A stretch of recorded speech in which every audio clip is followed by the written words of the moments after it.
کہ ابن عباس مجھے مارنے والا کون تھا تو انہیں بتایا گیا کہ مغیرہ بن شعبہ کا وہی غلام فیروز۔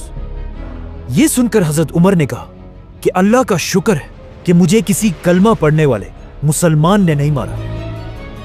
مطلب فیروز نے صرف 2 درہموں کی وجہ سے دنیا کے سب سے طاقتور بادشاہ خلیفہ عمر رضی اللہ تعالیٰ عنہ پر حملہ کیا تھا۔ لیکن یہاں پر کہانی کا ایک دوسرا اینگل بھی ہے۔ جب سے فیروز مدینہ آیا تھا وہ یہاں بالکل بھی خوش نہیں تھا اور مسلمانوں سے بہت سخت نفرت کرتا تھا، اور مدینہ کے باقی لوگوں سے دور رہ کر صرف ایک شخص کے ساتھ پھرتا تھا، وہی ہرمزان۔ اور کہا جاتا ہے کہ جس خنجر سے حضرت عمر کو مارا گیا تھا وہی خنجر لوگوں نے اس سے صرف ایک ہی دن پہلے ہرمزان کے پاس دیکھا تھا، جس کی وجہ سے بہت ہسٹورینز کہتے ہیں کہ فیروز کا یہ حملہ اکیلا نہیں بلکہ پرشین امپائر کی ایک سوچی سمجھی سازش تھی، اور یہ سازش مدینہ میں بیٹھے پرشین امپائر کے پرانے جنرل ہرمزان نے بنائی تھی۔ اسی لیے حضرت عمر کی شہادت کے کچھ ہی دنوں بعد ان کے ایک بیٹے عبید اللہ نے ہرمزان کی جان بھی لی تھی۔ لیکن یہ ایک بہت کنٹروورشل مسئلہ ہے اور آج کسی کو نہیں پتا کہ وہاں ایگزیکٹلی کیا ہوا تھا۔ خیر، مسلمان مسجد سے حضرت عمر کو اٹھا کر ان کے گھر لے کر آئے۔ عمر رضی اللہ عنہ کے جسم پر لگے زخم اتنے گہرے تھے کہ انہیں گھر لانے کے بعد جب انہیں کھجور کا پانی اور دودھ پلایا گیا تو وہ ان کے معدے میں جانے کے بجائے ان کے زخموں سے باہر نکلنے لگا۔ یہ دیکھ کر حضرت عمر کے ڈاکٹر نے انہیں کہا کہ یا امیر المومنین، اللہ کو یاد کریں، مطلب اب آپ کے پاس تھوڑا ہی ٹائم بچا ہے۔ یہ سن کر حضرت عمر کے پاس بیٹھے کچھ لوگ رونے لگے تو حضرت عمر نے انہیں ڈانٹا اور کہا جس نے رونا ہے وہ یہاں سے باہر نکل جائے۔ نارملی جو مر رہا ہوتا ہے لوگ اسے تسلی دیتے ہیں، لیکن حضرت عمر کی پرسنالٹی ایسے تھی کہ اپنی موت کی خبر سننے کے بعد بھی انہیں کوئی فرق نہیں پڑا۔ اپنی موت کی خبر سن کر حضرت عمر نے سب سے پہلے حکم دیا کہ مجھ پر جتنا بھی قرضہ ہے اس کا حساب لگایا جائے۔ تو پتا چلا کہ حضرت عمر پر 86,000 درہمز کا قرضہ تھا۔ تو حضرت عمر نے اپنے بیٹے اور خاندان کو حکم دیا کہ میرے بعد اس قرضے کو ادا کیا جائے۔ ساتھ بیٹھے لوگوں نے کہا کہ ایسا کرنے کی کیا ضرورت ہے، یہ سارا تو وہ پیسہ ہے جو آپ نے اپنی طرف سے غریبوں اور یتیموں کو دیا ہے۔ لیکن حضرت عمر نے ایسا کرنے سے انکار کر دیا، اور ان کی شہادت کے بعد جس گھر میں وہ شہید ہوئے تھے اسے بیچ کر حضرت عمر کے قرضے کو ادا کیا گیا۔ اور اس گھر کو خریدا کس نے؟ ایک بہت ہی رچ صحابی اور فیوچر خلیفہ حضرت معاویہ بن ابی سفیان۔ جب پورے مدینہ میں یہ بات پھیل گئی کہ اب ان کے بیلوڈ خلیفہ عمر رضی اللہ تعالیٰ عنہ اس دنیا میں نہیں رہ پائیں گے تو ہر گھر سے رونے کی آوازیں آنے لگی۔ یہاں تک کہ ایک صحابی نے کہا کہ حضرت عمر کی شہادت کے دن مدینہ کے لوگ ایسے رو رہے تھے جیسے ہر گھر میں ان کا اکلوتا بیٹا مرا ہو، کیونکہ حضرت عمر نے اپنی حکومت ایک بادشاہ کی طرح نہیں بلکہ ایک باپ کی طرح کی تھی۔ اب جب حضرت عمر اپنے بستر پر اپنی زندگی کی آخری سانسیں لے رہے تھے تو انہوں نے اپنے بیٹے عبداللہ بن عمر کو بلایا اور اسے اپنی زندگی کی آخری خواہش بتائی کہ جا کر رسول اللہ صلی اللہ علیہ وسلم کی بیوی حضرت عائشہ رضی اللہ تعالیٰ عنہا سے پوچھو کہ عمر اپنے 2 ساتھیوں کے ساتھ دفن ہونا چاہتا ہے، لیکن یاد رکھنا کہ عمر ہی کہنا، امیر المومنین مت کہنا۔ عمر رضی اللہ تعالیٰ عنہ نے یہ اس لیے کیا کہ کہیں حضرت عائشہ اسے خلیفہ کا ایک آرڈر سمجھ کر مجبوراً مان نہ لے۔ یہ سن کر حضرت عائشہ نے کہا کہ یہ جگہ میں ہمیشہ اپنے لیے رکھنا چاہتی تھی، کیونکہ یہاں انہی کے کمرے میں ایک طرف ان کے شوہر آپ صلی اللہ علیہ وسلم اور دوسری طرف ان کے والد ابو بکر رضی اللہ تعالیٰ عنہ تھے۔ لیکن حضرت عائشہ نے کہا کہ آج کے دن میں اپنے آپ سے بھی زیادہ آج عمر کو اس جگہ کا حقدار سمجھتی ہوں۔ حضرت عمر کو جب اس بات کا پتہ چلا تو وہ بہت خوش ہوئے اور کہا یہی میری آخری خواہش تھی، اور ساتھ ہی حکم دیا کہ میرے مرنے کے بعد ایک بار دوبارہ حضرت عائشہ سے ضرور پوچھ لینا۔ اب عرب میں ایک رواج تھا کہ جب بھی کوئی بہت بڑا آدمی مرتا تھا اس کے لیے ایک بہت ہی مہنگا کفن بنایا جاتا تھا اور اس کفن پر ہر طرح کے پرفیومز لگائے جاتے تھے۔ لیکن حضرت عمر نے اپنے بیٹے کو سختی سے کہا کہ میرے مرنے کے بعد میرے لیے صرف ایک عام سا کفن لینا اور اس پر کسی قسم کا پرفیوم نہیں لگانا. اور پھر اپنے آخری ٹائم پر حضرت عمر نے اپنے بیٹے سے کہا کہ میرا سر اب تکیے سے ہٹا کر زمین پر رکھ دو, ہو سکتا ہے اللہ کو مجھ پر رحم آ جائے. اور اس طرح 10 سال اور 6 مہینے تک مسلمانوں کے خلیفہ رہنے کے بعد حضرت عمر اس دنیا سے چلے گئے. اور اس طرح اسلام کے دوسرے خلیفہ کو رسول اللہ صلی اللہ علیہ وسلم اور ابو بکر رضی اللہ تعالیٰ عنہ کے پاس مدینہ میں دفنا دیا گیا.